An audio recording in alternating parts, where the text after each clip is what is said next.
on habitation station. And Stephano, he doesn't practice. That's what he says. I mean, we don't really know.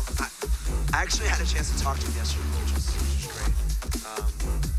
He's focusing on his studies. I know. Am I allowed to say this? He's focusing on his studies, and he's very relaxed about his practice. I mean, that's kind of what he's gone public. And he's always done this in the past as well. Stephano has always been a player that, like, he's not sitting down and grinding games for 12 hours.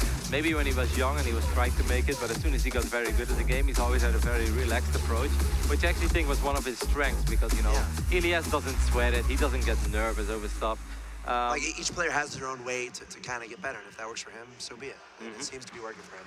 But anyway, great to have both these two guys in the state of Texas. And I want to thank the audience. I know you guys have been being very receptive to these players that you might not have seen before. And it's a great opportunity to hang out with a WhiteRa or Stephano. Of course, they're always in the European tournaments, and they come to Texas and we get to hang out with them, which is super awesome. Yeah, the audience is super awesome here in general. Everyone's walking around, having a good mood. They're collecting their autographs and asking for pictures. So it's really fun to interact a little bit with this Austin audience. You guys are awesome. All right. So it's time to introduce our players for the first series in Group B. In Group A, C, and D, we already had 2 matches played. Of course, you guys can find all the results on Liquipedia as always. The site is very well updated. But these are the very first matches in Group B. And of course, over here in the left bottom side of Overgrove, we have our Red Zerg, a back-to-back Lone Star Clash champion. He is E.G. Stephano.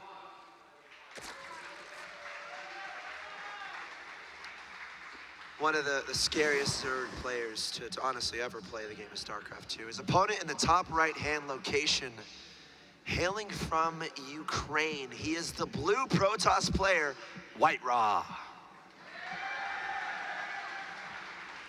Alexi, well known for the special tactics that he has distributed all around the world. And he's opening up with a Forge on the low ground, and it's even a 12 or 13 Forge. So that means that, or at least I thought it would mean, that he is looking to perhaps show us some cannon action. Of course, special tactics do include lots of cannon rushes. Oh, he already has a probe across the map. There we go. But Elias is well aware of this. There is no spawning pool yet in the main base, so it's pretty important that Stephano does not underreact to what is going on over here. With a single probe, you can cannon rush, but it can be hard to pull off. Here we go. Cannons will be walked in.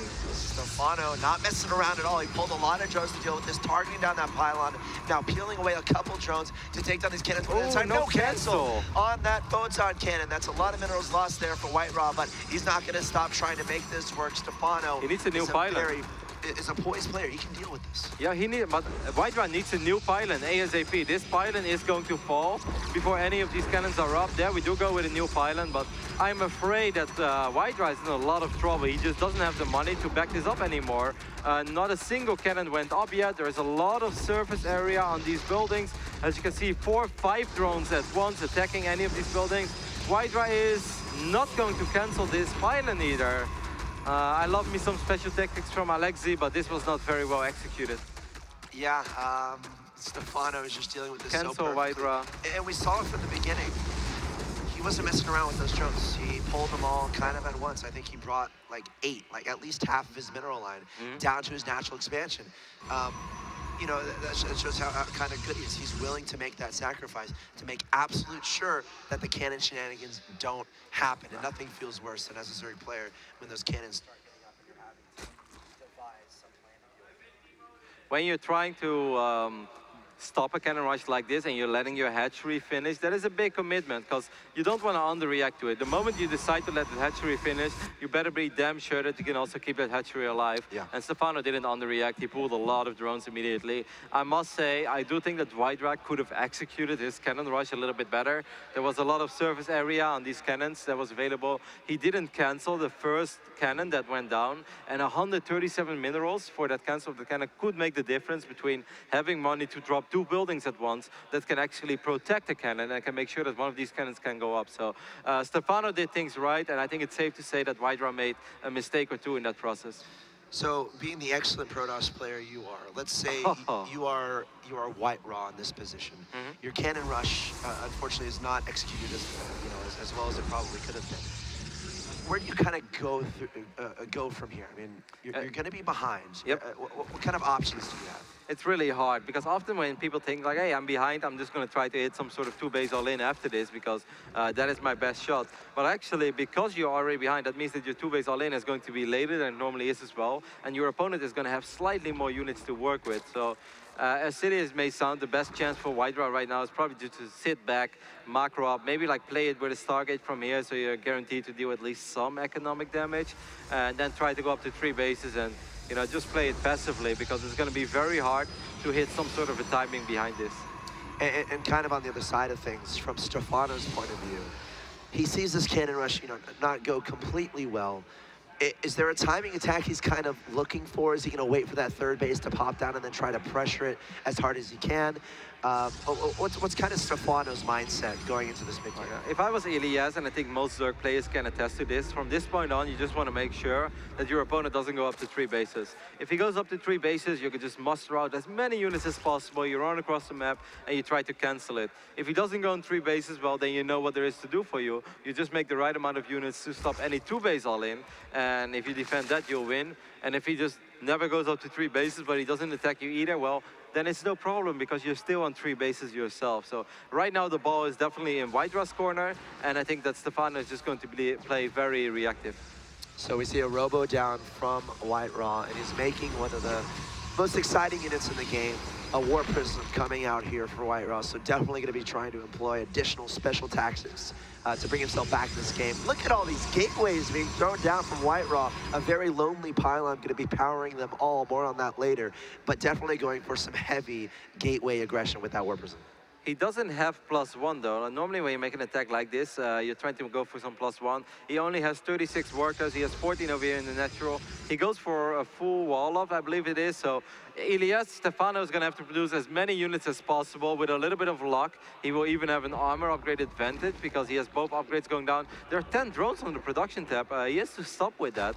Stephano right now needs units, and he needs as many units as possible. Are these sentries? What? There are pylons. WhiteRa, what's going on? What? Probes? Okay, let's make some cannons. Why not? Some Zerglings coming up here trying to say, get out of here, WhiteRa, with those cannons, but some Zealots going to be warped in to try to deal with those. Can WhiteRa make this work? He needs more units, though. I feel like most of his gates are probably not ready yet.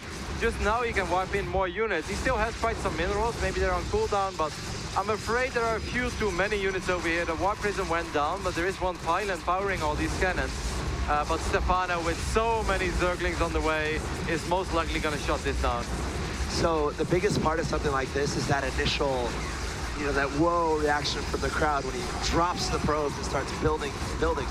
I feel like if he has like just 1 sentry maybe, and that War Prism gets a force field on the ramp, maybe that works a little bit better. I definitely agree. He has quite some gas as well, so he had the opportunity, or maybe even like before, he flew into the main base. If he has 2 probes in it, he can still have 3 sentries. So you can fly in with like 2 probes, 3 sentries, drop force field, wipe in some Zealots, because the War Prism was unloaded and was able to wipe in units for quite a while over there. Stephano right now with these 1-1 Zerglings. These Zerglings are very strong, guys. They're going to trade very well against gateway units. Very feisty Zerglings, tracking down what remained of WhiteRa's army there in the middle of the map. The supply is 87-39 in favor of the Zerg player. WhiteRa definitely still behind in this game, trying to find a way to come back. Another War Prism popping out, going to load up 4 Zealots. Going to meander across the map to see what kind of damage he can do, but Stephano is definitely going to be happy with his position. We're in a situation where WhiteRa tried using the cannon tactics, whatever you want to call it, twice in this game, and it didn't work out, which means Stephano has a pretty sizable lead right now. It was a cute idea by WhiteRa. He had to do something special to get back into that game after that first initial failed cannon rush. And yes, guys, Zealots are normally very good against Zerglings, especially if the Zealots have that also important +1 upgrade. But right now, I really believe that Stephano can just continue making Zerglings for as long as he wants. With 1-1 upgrades against 0-0, he'd be fine. But he's also getting 8 roaches. With roaches, he's going to be just more than fine. Yeah, nothing but Zealots here from WhiteRa, but again, these things are very feisty at this stage. They do have the upgrade advantage. WhiteRa going for a final assault onto the couple bases there from Stephano, doing a decent amount of damage in the natural expansion with a bunch of Zealots. Looks like the Zealots in the main base are going to get cleaned up, and Stephano just going to A-move his army down to that natural. Should be able to clear up the rest of these Zealots. and WhiteRa, or Stephano's defense just too good once again. Oh, this time there is a sentry, Oh, there we but go. I'm afraid that right now it's just a little too late. Even from the main, I think a lot of roaches will hatch. I mean, WhiteRa is going to try to keep this force field up for as long as possible, but I still think that, like, with all these roaches hatching in the main base, I think Stephano will be fine. It's going to be really hard for WhiteRa to keep this up. Let's not forget, he doesn't have that much gas. He has a few more force fields available, but even like these zealots alone, they're going to have a hard time cleaning up the remaining roaches. And all the zealots getting taken out, some drones even being pulled to help deal with this. WhiteRa trying to warp in sentry after sentry to keep that ramp force fielded. The roaches from below desperately trying to get back to the main base. And there's a hole, there's a leak. And they're gonna come into the main base and clean up the rest of these forces. I think the units lost resource step tells the story of this game. GG well played is called, and Stephano will win our first game here on Overgrowth. And just go over the tab once again. 8,500 resources lost for WhiteRa, only 3,200 for our Zerg player. Normally it's the other way around. Normally it's the Zerg player who's losing more than the Protoss. Stephano being really effective and just shutting